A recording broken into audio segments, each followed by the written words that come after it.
Na aula de hoje, nós vamos falar sobre hipóteses e variáveis. Construção de hipóteses, o que vem a ser exatamente esse termo. Por exemplo, se nós já elaboramos um problema, o próximo passo seria estabelecer uma provável resposta para aquele problema. A isso nós damos o nome de hipótese. A hipótese não tem que ser obrigatoriamente confirmada.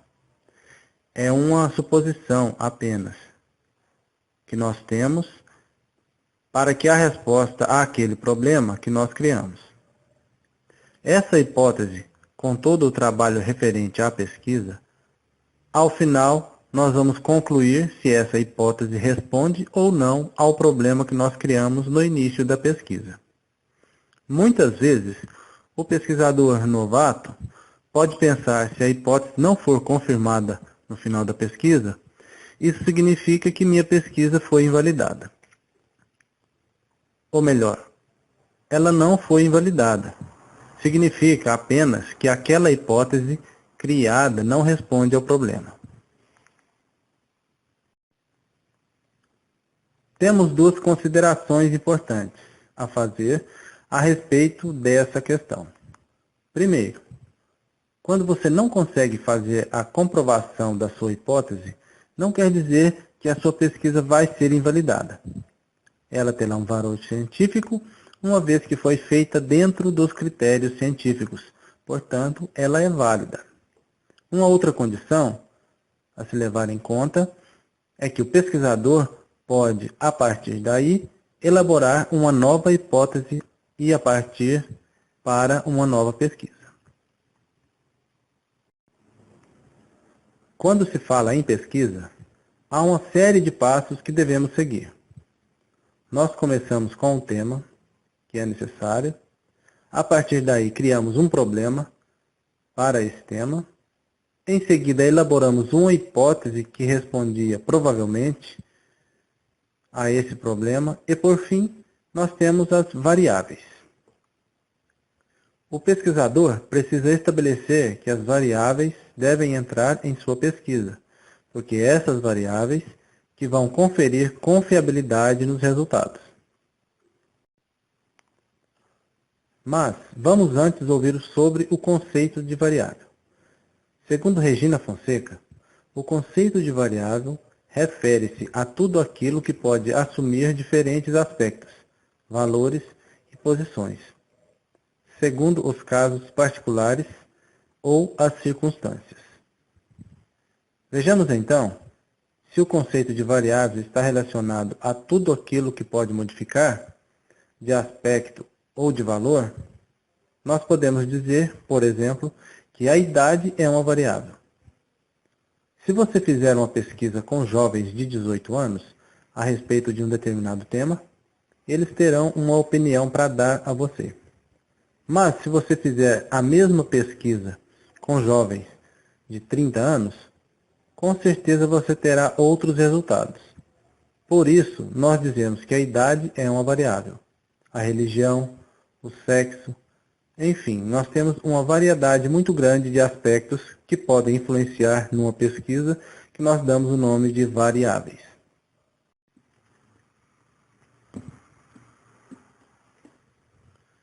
Existem duas formas diferentes de variáveis.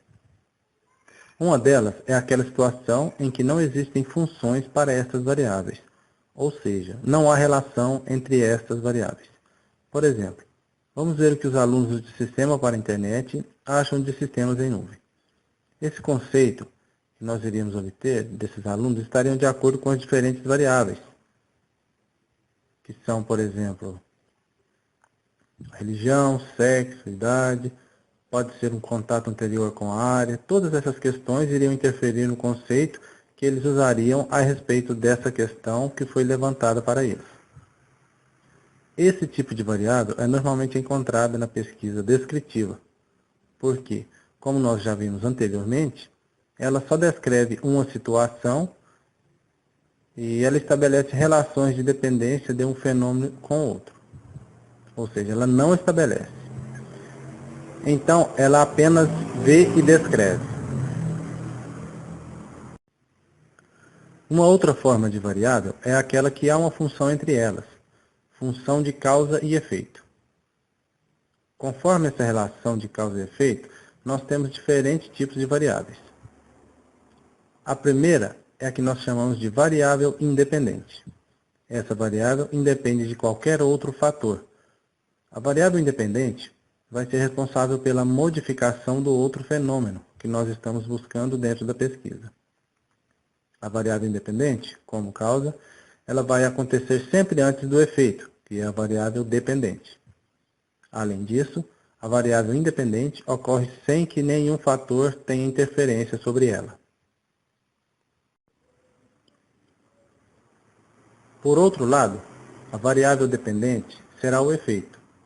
Dependendo do fator que eu tenho considerado como independente, eu vou ter ou não uma modificação nesta variável, que chamamos de dependente. Ela, portanto, é o efeito da variável independente. Então, podemos concluir que sem a variável independente, nós não teríamos a variável dependente. Por exemplo, a configuração de um computador influencia no tempo de execução de um programa.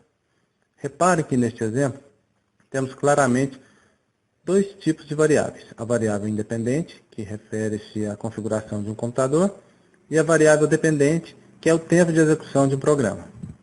Percebemos, então, que a configuração de um computador influencia no tempo de execução de um programa. Ou seja, então a configuração de um computador será a causa, na medida que o tempo de execução de um programa será o efeito disso aí. Nós temos agora a variável interveniente, que intervém de alguma forma na pesquisa que está sendo realizada. Ela não é considerada pelo pesquisador, mas aparece simplesmente, surge e modifica os resultados. Vamos ver o mesmo exemplo representado recentemente. A configuração de um computador influencia no tempo de execução de um programa. Vamos identificar as variáveis que nós identificamos nesse exemplo. A variável independente é a configuração de um computador. E a variável dependente é o tempo de execução de um programa. A partir daí, vamos imaginar que o pesquisador já está com sua pesquisa praticamente pronta. Todos os dados anotados, mas suponhamos que ainda faltam alguns computadores a serem testados. Só que o pesquisador percebe que nos últimos computadores que foram testados, nem sequer rodou o programa. Por quê? Esses computadores estavam com a versão antiga do sistema operacional.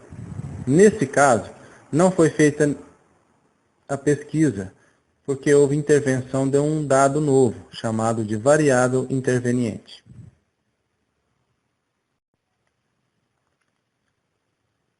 Ela então surge na pesquisa para atrapalhar ou modificar aqueles resultados que se esperavam.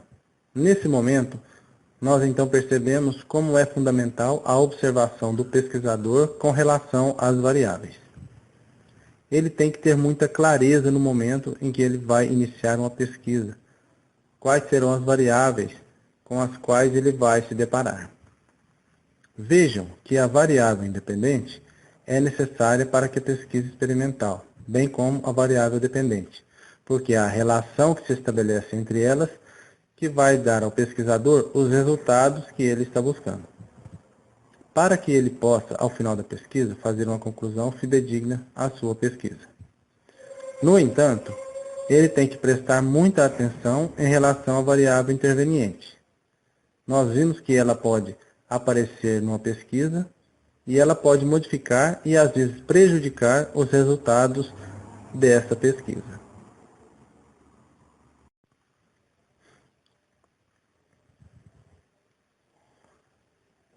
As variáveis intervenientes aparecem sob duas condições. Ou porque ela é um fato que aparece inesperadamente, que não se pode controlar, e muitas vezes porque o pesquisador não contou com isso. Para finalizar o assunto das variáveis, apenas uma questão tem ficado muito clara para nós. nós temos que ter cuidado de, no final de nossa pesquisa, quando formos fazer nossas conclusões, as nossas interpretações dos dados, para que isso tudo não seja feito com base na interferência de uma variável interveniente, porque aí eu teria invalidado o resultado de minha pesquisa. Então, é muito importante, na hora das conclusões e interpretações, se basear sempre nos resultados obtidos através das variáveis independentes.